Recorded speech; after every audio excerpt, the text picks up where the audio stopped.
Bonjour à tous, je viens aujourd'hui avec l'épisode numéro 3. Donc il s'agit d'un jour, je reçois un coup de fil sur le téléphone professionnel. C'était une Marocaine au téléphone, elle a fait 2 réservations de 2 chambres pour elle et pour un ami à elle, italien. Je confirme sa réservation et de là elle commence à me poser des questions. Genre, est-ce que vous avez des télévisions dans les chambres? Je lui dis que non. Ok, c'est pas grave, je vais ramener la mienne parce que je ne peux pas dormir sans avoir regardé mon DVD. Elle me demande aussi, est-ce que vous avez de l'alcool? Je dis non. Elle me dit, ok, c'est pas grave, on va ramener nos bouteilles parce que mon pote italien est très très alcoolique. Et là, elle commence à rigoler au téléphone. Ha ha ha ha ha. Moi, une fois qu'elle m'a dit il est alcoolique, je me suis dit, putain, les problèmes vont commencer. Je lui précise, parce qu'il faut regarder la première vidéo qui s'affiche ici à l'écran pour pouvoir comprendre.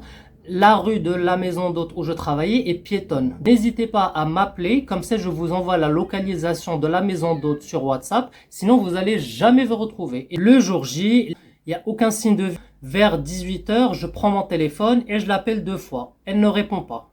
15 minutes après, j'entends sonner à la porte. Je vois en face de moi la dame qui est arrivée avec comme des jeunes qui portent un gilet jaune comme ça et qui sont gardiens. Au fait, ils se sont garés au port de Tanger. Ils ont garé la voiture en face du port.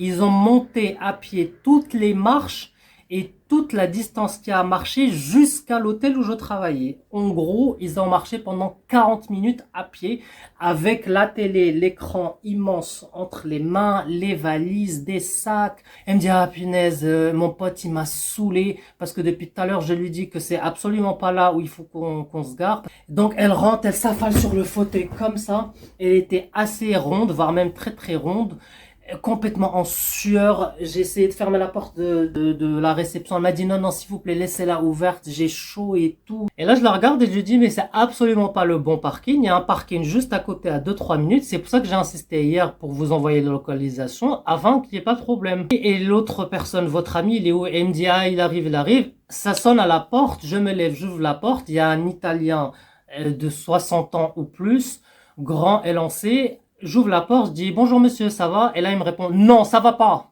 Quand ça commence comme ça, tu sais vraiment déjà que ça va finir, mais dans la merde quoi. J'essaie d'être gentil, j'essaie de me calmer, je dis oui monsieur, entrez, il y a un parking juste à côté.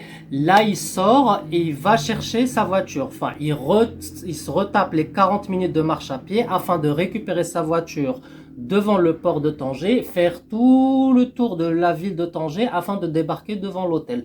Moi, entre-temps, il est 19h, je prends ma sacoche, je prends la voiture, je me casse, je continue de suivre via la caméra ce qu'il faisait et tout. Le mec, il a mis à peu près 1 heure, la femme est restée 1 heure affalée à même sa place à la réception. Après, j'appelle le manager du soir et tout, il me dit oui, ils sont un peu spéciaux et tout, mais bon, chacun est dans sa chambre, tranquille.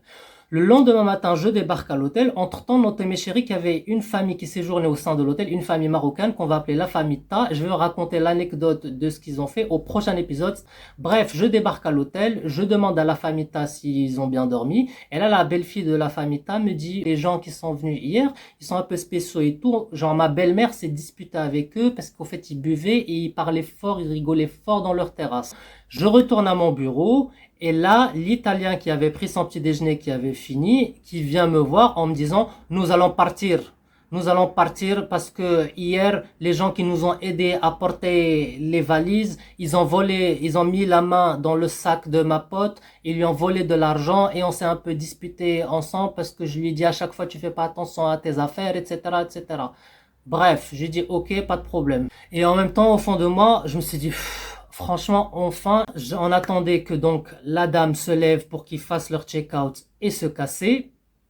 Et c'est vraiment vers midi moins 5, je vous jure. Vous avez au fait un salon qui est là. Et vous avez la belle-fille de Madame Ta qui travaillait, qui télétravaillait. Et juste derrière elle, là, il y avait la porte de la dame, de la cinglée, quoi. À un moment donné, j'entends ouvrir sa porte et j'entends crier mon prénom, mais comme une cinglée, quoi. Genre, elle criait comme ça. Ah, j'ai cru que c'était une malade mentale. Je me suis dit, bon, c'est soit un rat, soit un serpent. Je me lève du bureau, mais en courant. La belle-fille de Madame Ta me regarde dans les yeux du style, putain, elle est complètement cinglée. Moi, je la regarde dans les yeux du style, putain, je suis vraiment désolé. Et là, derrière elle, je vois la dame complètement à poil. Pas de mini-short, pas de shorty, pas de string, pas de culotte.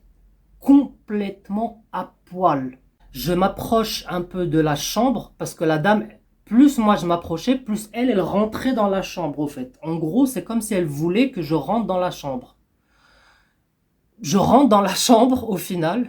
Elle ferme la porte de la chambre. La chambre était complètement obscure. Et je la regarde comme ça droit dans les yeux, mais je voyais qu'en bas, de partout, la meuf était à poil. Et de là, elle me dit quoi? Ah, bonjour, on va partir et tout. Est-ce que s'il te plaît, tu peux me trouver une femme qui m'aide pour me peigner les cheveux? J'étais atterré. Je crie déjà à l'hôtel comme une malade mentale, alors qu'il y a une dame juste à côté qui est en train de travailler avec. De 3, tu es complètement à poil. De 4, tu me fais rentrer dans ta chambre pour me demander quelqu'un qui t'aide à ramasser tes affaires, tes propres affaires, et te peigner les cheveux. J'avais juste hâte de sortir de la chambre et que la belle-fille de Madame Ta, qui était à 2 mètres de moi, puisse être témoin un peu, on va dire, que je ne suis pas resté dans la chambre plus de 5 secondes. Je sors, mais complètement choqué. Je passe devant la belle-fille de Madame Ta qui me dit, mais elle est complètement cinglée, la meuf. Elle. Je lui envoie la femme de ménage. Elle arrive complètement paniquée et tout. Elle me dit, putain, elle est un peu folle et tout. La meuf est complètement à poil. En plus, elle a même pas une brosse à cheveux, quoi. Donc, il aurait fallu que ce soit nous qui cherchions une brosse à cheveux pour qu'elle puisse se peigner les cheveux, quoi. La meuf ridicule. Ils se sont cassés sans aucun regret, bien au contraire. Sur ce, mes chéris, je vous fais de gros bisous et je vous dis à bientôt.